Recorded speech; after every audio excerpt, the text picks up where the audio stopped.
সড়ক নিরাপত্তা আইন প্রণয়ন করে ব্যাপক কার্যক্রম শুরু করা। 3 সড়ক নিরাপত্তায় বাজেট বরাদ্দ বাড়ানো। সড়ক পরিবহন মন্ত্রণালয়ে সড়ক নিরাপত্তা উইং চালু করা।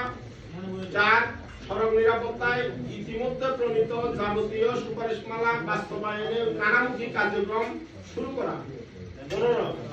5 দেশের সড়ক মহাসড়কে road sign, road marking, traffic চিহ্ন স্থাপন করা, জেব্রা ক্রসিং অঙ্কন করা, আলোকসজ্জার ব্যবস্থা করা।